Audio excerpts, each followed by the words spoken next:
السلام عليكم ورحمة الله وبركاته. ازيكم احلى شباب، ازيكم احلى متابعين قناة يوميات مربي الصغير. رجعنا لحلقة جديدة في حلقة من حلقات سلسلة تربية الحمام. النهاردة هنتكلم عن مشكلة بتقابل كل واحد مربي حمام، الا وهي مشكلة زغلول كبير وزغلول صغير. دايما بنصادف اني بتلاقي عندنا القصوص مطلعة زغلول كبير فاير وحلو، وزغلول تاني ضعيف وصغير كده، وتحس ان هو ايه، يعني تحس ان في فرق في السن بينهم وبين بعض، فرق كبير. ما تقولش ان القصين دول اخوات او من نفس البطن. هنقول دلوقتي مع بعض اسباب المشكلة، وهنقول 4 أو 5 طرق ازاي نعالج المشكلة. على بركة الله نبدأ حلقتنا. اول حاجة يا جماعة سبب المشكلة، ان النتاية بتبيض اول حصواية وبترقد عليها. فلما بترقد عليها بتدفيها وبترقد عليها، وبعدين بعدها بيومين بتبيض الحصواية التانية. فبتلاقي زغلولة اكبر من زغلول بيومين او بيوم.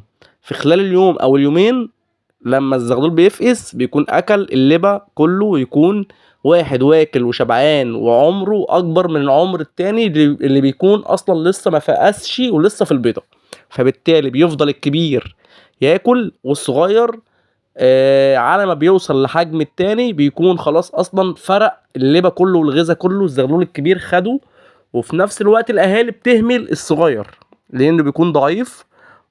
والكبير بيبقى مسيطر على الطاجن وبيطلب الاكل، هو بيهجم على الاهالي. فبالتالي يعني بيتظلم الزغلول الصغير ده يا جماعه، بيتظلم. طيب، عشان نحل المشكله ديت او نعالج المشكله دي، اول حاجه في البدايه انت اول لما تلاقي القص عندك جاب اول حصوايه، ممكن حضرتك تشيل الاول حصوايه ديت وتحط مكانها حصوايه بلاستيك، او عندك حصوايه قديمه بتاعت اي قص تاني ملهاش لازمه، ممكن تحطها تحت الجوز. تمام. والحصوايه اللي هي بتاعته اللي هي الاصليه العمرانه بتشيلها. ولما النتايه تجيب الحصوايه التانية بترجع الحصوايه الاولى مكانها. تمام. وتسيب لها الحصويتين ترقد عليهم، وبالتالي يطلعوا الاتنين قد بعض ونفس الحجم وفي نفس العمر. طيب انت خايف او مش عارف تعمل الحركة دي، او ما عندكش الجرأة ان انت تشيل البيض وتعينه وترجع البيض. في ناس بتخاف، في ناس تقول لك انا يا عم لا، هخليهم على وضعهم كده واستنى عليهم.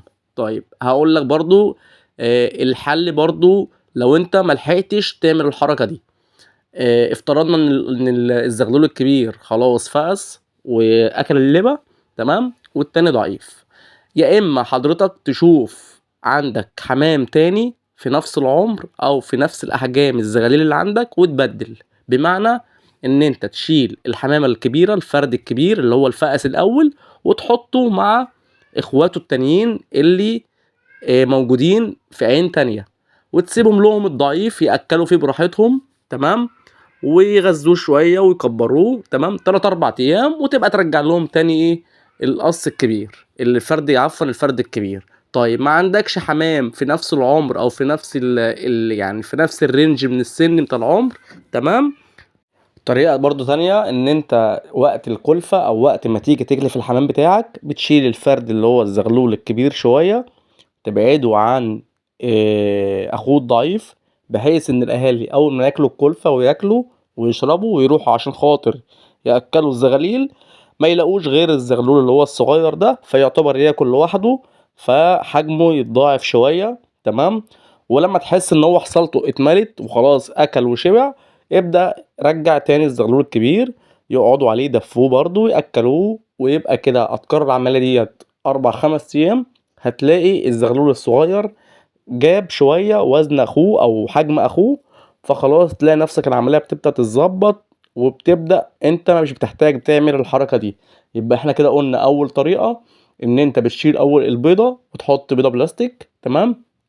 تاني طريقة قلنا ان انت بتشيل الزغلول الكبير، لو في زغاليل تانية في نفس الاحجام بتحط معاهم الزغلول الكبير. تمام.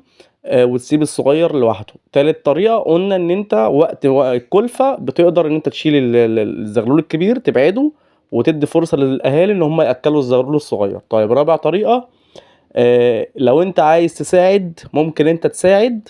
تمام. ما تعملش اي حاجه من الطرق اللي فاتت. وانت حابب تساعد، عندك ميكس، او انت حابب ان انت مثلا عندك زغاطه، عندك سرنجه وعايز تساعد شويه مع الاهالي، ممكن تساعد، مش عيب. تمام.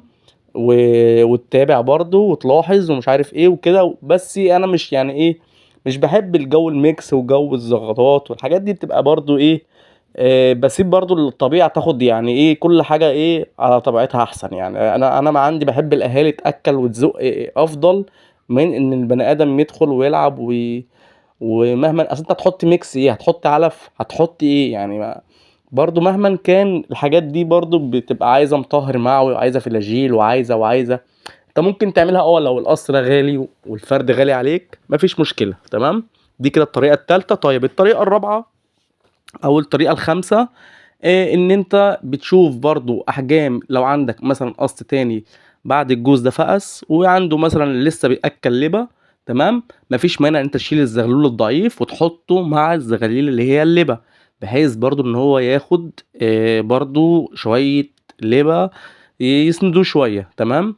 هي الفكرة يا جماعة كلها ان انا عايز الزغلول الضعيف يبقى قد اخوه شويه. تمام.